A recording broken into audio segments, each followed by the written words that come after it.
Hello YouTubers, and today I'm going to be reviewing this, which is the Keys of Marinus set.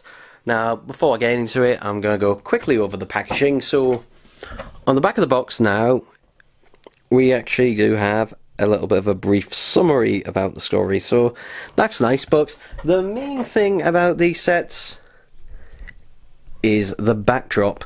However, I'm not going to move the backdrop because, so the backdrops now, as you can see, are custom backdrops, which is really nice. It is really nice to have a custom backdrop. Although it does have Vogues in it, the backdrop is actually from episode 3? I think it's from episode 3. Yes, it is. It's from episode 3 of the story. So, yeah, interesting to do that. But the only problem with these backdrops is that unlike the Dalek ones, which are made of a thicker cardboard and can stand on their own, no problem, these ones can't stand on their own, unfortunately, so you're either going to have to tape them down or do what I've done. I've actually put a history of the Dalek set behind this to just keep it propped up, because otherwise it will just topple over under its own weight. But it is nice, finally, you know, because last year we just got plain white backdrops, and it was something I've been wanting for a while, you know, to have these custom backdrops. And they do make really nice dioramas for the figures to go in. So, yeah, it is very nice to finally, you know, have these for each of the sets. So, let's get on with it, shall we? So I'll just move one of the boards out of the way, and let's have a look at Ian Chesterton. So, yeah, we'll actually physically move the camera forward, because that's as much as it actually zooms in. So, here's Ian. Now, the head sculpt for William Russell, it is actually pretty good. It is pretty good. I won't say it is the be-all and end-all. It's definitely not the best head sculpt they've ever done, but yeah, it is pretty good, particularly from certain angles you can tell more it's him, but from others it just looks, you know, a bit more generic. I think from the side like this it looks a lot more like him, and you know, from the front I think from this side it looks a lot more generic. So yeah, thankfully the paint apps aren't too thick with this one. So yeah, it is a really nice head sculpt, and it is nice to finally, you know, have an Ian figure in the line. Now, the body of this figure is the John Sim Master figure, again, which is fine. Something I'm going to question, though, is the colours of this. Now, Ian's suit Ian obviously doesn't wear this suit in Keys of Marinus, which is, you know, fine. They're just is just based off his general look. However, from all of the actual colour pictures, not colorised ones, but actual colour pictures from Season 1 of Doctor Who, he does wear a, you know, suit. However, it is brown, not grey. Now, it could be that he does have a grey suit later on. That could very well be the case, but yeah, I'm going to hazard a bet in that this suit should probably be brown, not grey. And the tie, well, the tie is just kind of made up because, you know, yeah, but I don't think it would be those colours. Like, I would have just went for a standard, you know, black or brown or something, but okay. I mean, I'm not going to gripe too much at this, because it's not like with the first Doctor trousers where we know, you know, those are the one and only colour. With Ian, you've got a little bit more leeway, so I'll give the leeway this time to the, you know, but yeah, this, I'm hazard a best, like 99% sure, like, this should be brown. This should be brown. It shouldn't be this, you know, kind of grey colour.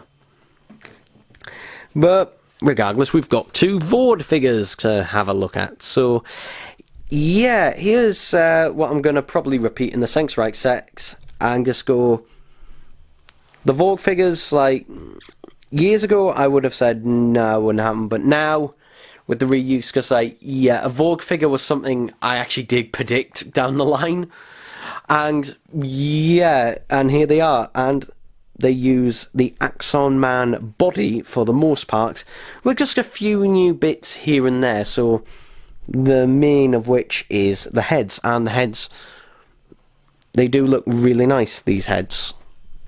I do like a bit of head. I don't know how many head jokes I can do, but there you go.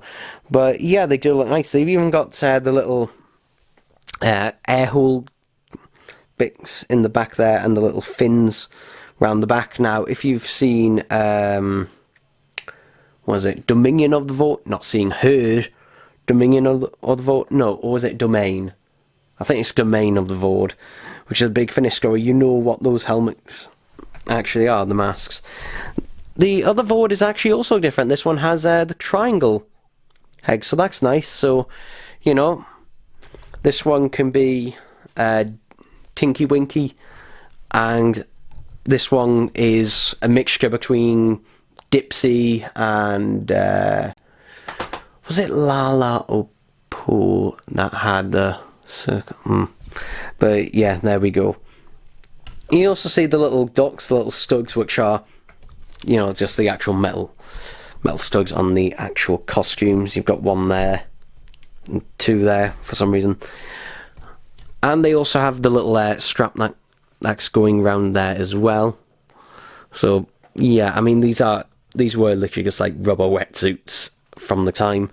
You've got a little holster as well at the side for the knife, and the knife holster even has the 4 little studs painted on there as well, which is quite nice.